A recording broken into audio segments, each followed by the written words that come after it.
Welcome back to the channel, and today very interesting knife in front of you and in front of me, of course. Nordquist Designs S-grind production guillotine. And I'll talk a little bit more of what it is and why. So first of all, why? Of course, I am, as a knife enthusiast, knife collector, I'm looking for ultimate performance knife in the kitchen. So the first one which I found, and actually filmed the video about this knife already,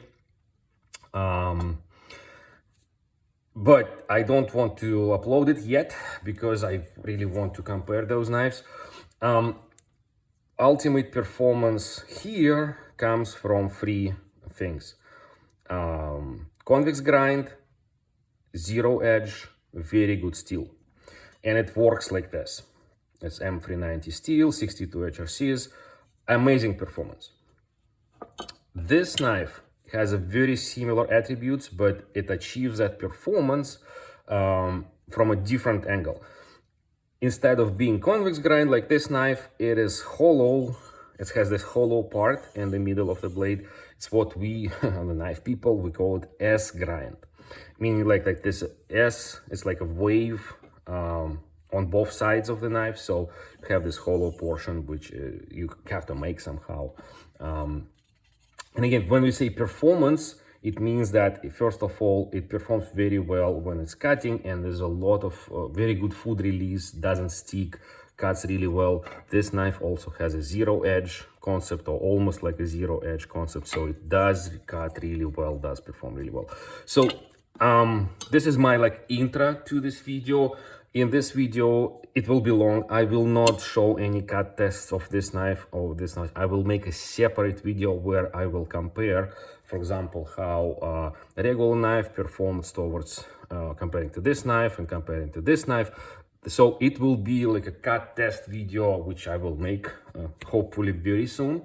So no cut test here, just a general review on this knife, and you will have a general review on this knife as well in a separate video. So back to this one, and again, the reason I decided to kind of rush a little bit my review, I usually use the knife for a month or two before in the kitchen before I put a review. I think I just need to help Jesse with this review, and he makes those knives in first of all, he makes his knives in single pieces with the different handles, maybe different blade shapes, with the S-grind, and they cost a lot of money, of course. This is what he's doing, so-called production series. Production guillotine number 17 is mine. So he made two of those batches, small batches. Production means he makes them not one by one, he makes them the batch like a production style, like a factory style. Still small batches of 11 knives per batch. I think this one's kind of number 17, 6 from a second batch. It was for sale. The orders were open for quite some time. I ordered that one. I waited, I think, about 2 months before I received this one. And then I use it in my kitchen now for a few weeks already. I think it's time for me to make this review and put it out on YouTube, so people who will be ordering from a next batch, maybe they will have a good informed decision of what it is. I did not find a lot of reviews of this specific knife on YouTube yet. So again, I love the knife. It's very unique, very interesting. It has its own quirks and features, which will be different or unexpected from traditional kitchen knives. I'll talk about them as well. But again, if Jesse will be making another batch of those knives soon, this will be my feedback to him and information for potential buyers as well. I will send the link to this video to Jesse, of course. I already kind of emailed him back and forth a couple times, a couple questions about this knife. So I will share all of this information, my feedback, my view on the knife with you. So One more time. S grind. Do I need to explain it again? This is the milled portion in the middle of the blade, which helps ideally with the food release and a good performance of the knife. So the food will stick only to this portion of the blade, only to the small one. There are multiple ways makers are trying to make it happen, to improve the food release. One of the most common ones, if you've seen it many times, is of course the fluting like this, or sometimes they make like a hammered Damascus with dots here. I don't have a knife like this in my kitchen, but I think you understand the concept. Sometimes they make like a Z-shaped knife. I think the Spyderco did them for a while. It's a knife. Oh yeah, I have an example. It's a cheese knife, for example, made like this. So again, you have kind of like geometry of the bigger knife, but the blade portion is so small that there's less stickiness to the size. But anyway, here it's a full-size knife. You can use, for example, like this, or you can gather everything you cut on top of the blade and move it here and there. We kind of not very good in using this geometry. Is not very good in using like a spine, but no, it's a full-size chef's knife, good length of the blade. This geometry itself kind of like yeah, I'm already moved away from the S grind, but anyway, kind of like the overall geometry of the knife kind of makes you grip it a little bit further out of the handle, and therefore this length of the blade goes under your hand, and you have a very controllable tip of the blade.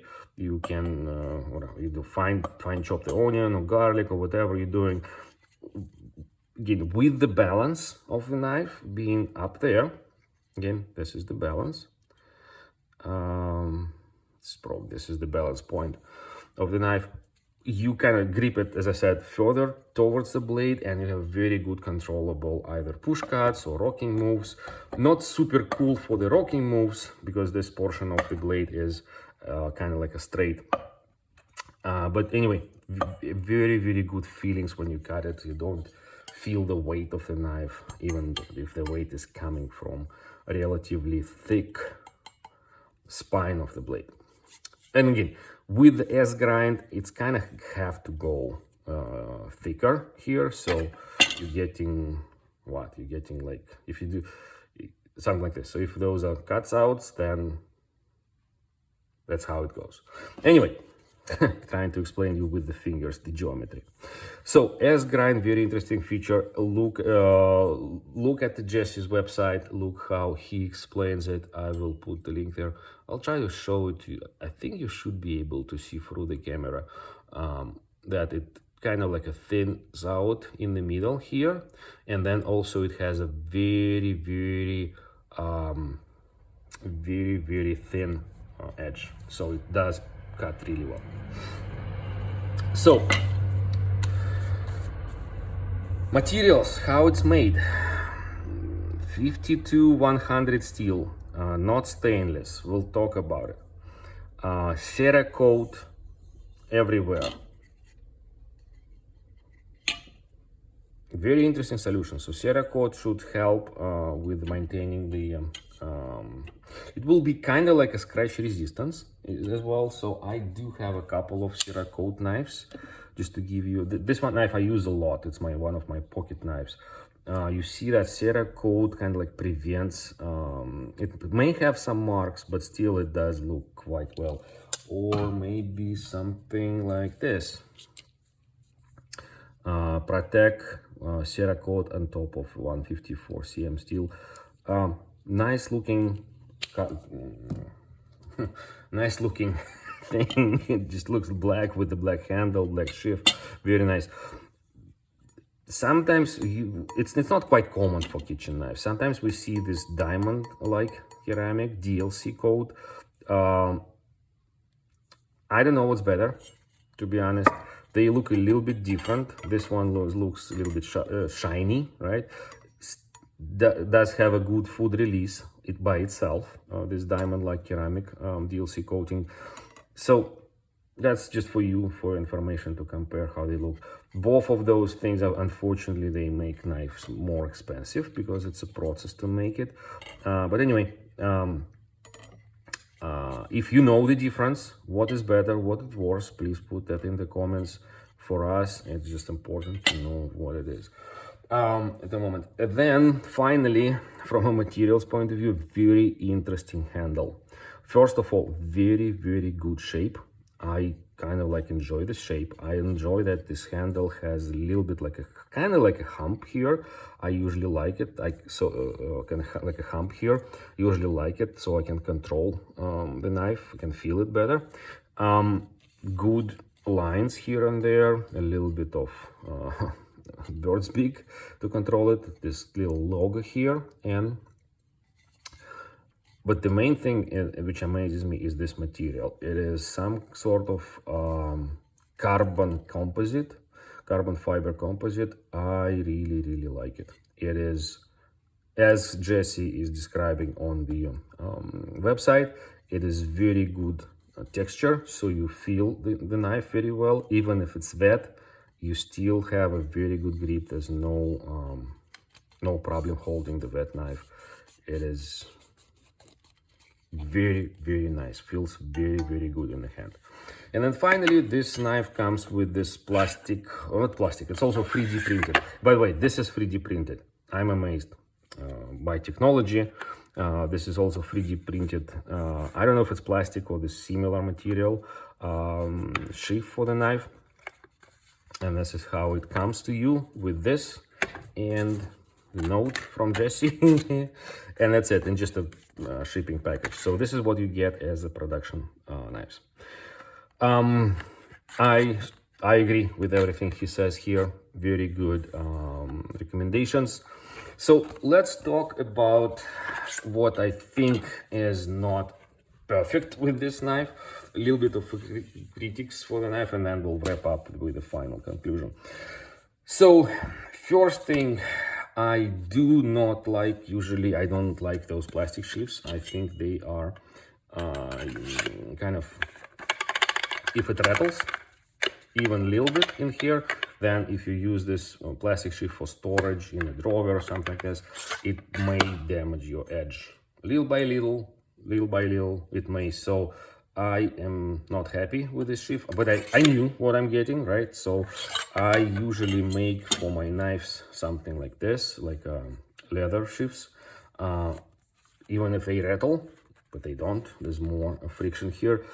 It will go, the edge will go into the soft leather side, and it will never ever be damaged. So I may do something like this for this knife myself.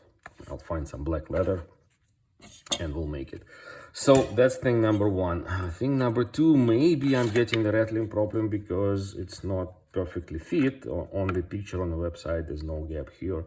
But again, I'm fine. Jesse, don't take it as the very negative thing here. Whatever, I love the knife. Second thing, again, I knew what I'm gonna get. I knew where I'm going, but in general, of course, I would prefer the knife of the stainless steel. This is a very interesting steel choice and the construction. So for this knife to be like almost like a zero edge, it has to be hard steel, stainless hard steel. I don't know how to make it really work well. So Jesse's choice is this 52-100 steel 62 HRC. Very impressive. It will patina, and as you can see on my knife, where it starts patina a little bit more as I'm cooking, it's somewhere in the middle. So maybe also depending on the steel, it will become something like this. If you know what I'm talking about, Opinel with the high carbon steel, is because it's a different one. You see this one's already gray, and again, different spots patina differently. I use this knife, for example, to cut apples and stuff like that, so it has more gray area where it did meet the food more rather than here. That's normal. That will be there. But for a regular person, it is difficult to maintain, first of all, maintain the rust-free existence of this blade, and second, it's relatively difficult will be difficult to maintain this zero edge here. So for me, I know what I'm gonna do. I'm gonna use the ceramic honing rod as much as I can, just to briefly, very gentle maintenance of that zero edge, and it will be sharp. It will perform very, very well. But after a while, when finally the honing rod will not work, I would need to sharpen it. And again, for me, I know what I'm gonna do, but the general public, let's put it this way, people who don't know how to properly, very, very carefully sharpen this, they will have problems. They will probably will be scratching over this patina and so on, or will be creating too much of a secondary bevel, therefore ruining the zero edge concept. So I don't know. Well, I mean, I don't know in terms of recommendation, but I know what I will do. I will use the sharpening system which I have with the clamp, and very carefully with with ceramic stones, I will create this new edge, but very, very carefully, in order not to remove too much of the material, and again, as I said, maintain the zero edge. But for general public, it will be quite a difficult knife to keep in good condition. That's my feedback here. Another thing which is different from this knife is, because of this balance and geometry, you have to use this forward grip. So I've seen my wife taking this knife and cutting a little bit with. I've seen my daughter taking this knife and cutting with a little bit. For them, their first impression were kind of like not convenient. For me, after using this knife for a couple weeks already, I'm used to that. So, and again, some people may find it not what they expect. So this is my sharing my feedback. With this type of balance, the only way it works really well is with this type, very, very aggressive forward grip. You are getting some benefits here and there. You're kind of getting less control over this area, unfortunately, and I do like to use this area, but you're getting very good control towards the tip of the knife for any type of fine work, because your hand is closer. You don't have this much of a blade in front of you, like this much. You're okay, but it is a learning curve. Again, some people may find it not the style of knife which they need. So couple minor things which I found here. For example, this glue line on the side of my knife doesn't look very good.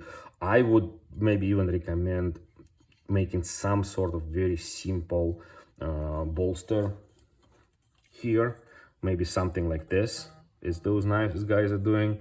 So I would prefer something like this rather than just a glue in construction here. Plus Cera coating is, for example, here you see they don't meet perfectly.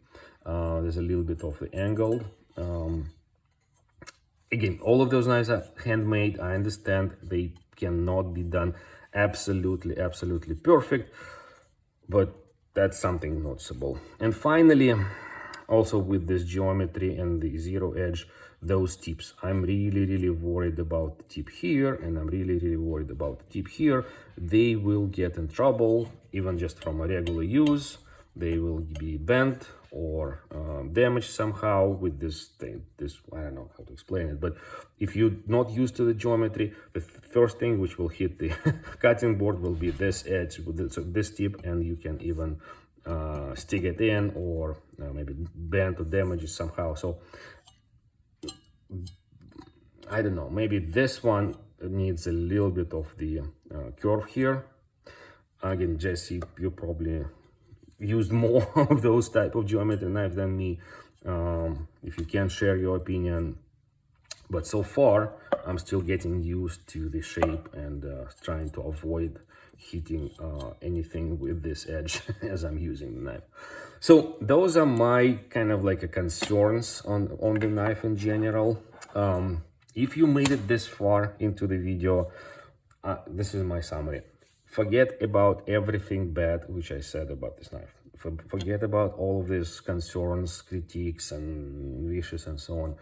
If you can afford getting this knife from a production runs, I'd say go for it.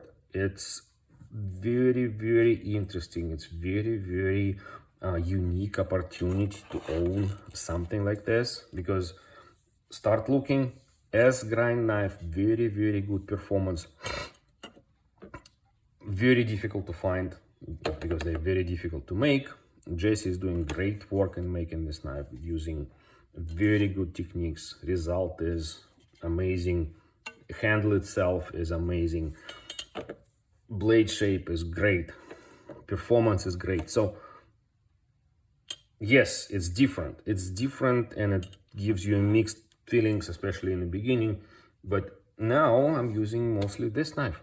I'm using this knife on everything, on the meats, on the vegetables, and small stuff, large stuff. Yeah, it's it's awesome. So let's finish. Thank you. Wrap up. Thank you for watching. As you can see, I'm full of feelings about this knife. I'm sharing my feedback here with the whole audience and with the maker. Hopefully he was able to look for at this video. I will make, as I said, I will make a video where I will compare cutting performance and food release of this concept of a knife, Maybe I will throw something else into equation, like a regular knife. This one's not regular. Regular knife, like, again, sorry, I don't have a regular knife with me. Let's call this Vuskov as a regular knife. We'll do some sort of comparison. We'll take some wedges. I'll ask somebody to help me with the camera. I will be just cutting the same size of vegetables with multiple different knives, and you will see how they perform, how they work. And then I think it will be very interesting, because the way this knife operates on, let's say, onion is different than this. It's different than this. I can feel it right away. It's hard to explain it with just the words, so we'll get a picture, which is worth 100,000 words. Okay, thank you for watching. Thank you, Jesse, for the great knife. Keep doing your awesome work. Keep doing this in whatever shapes, whatever forms it takes, or it comes out of your shop. I wish you all the best with your knife making experience, knife designing, knife making, and hopefully we'll see more of very interesting knives from you soon. All right, thanks to everybody again. Bye.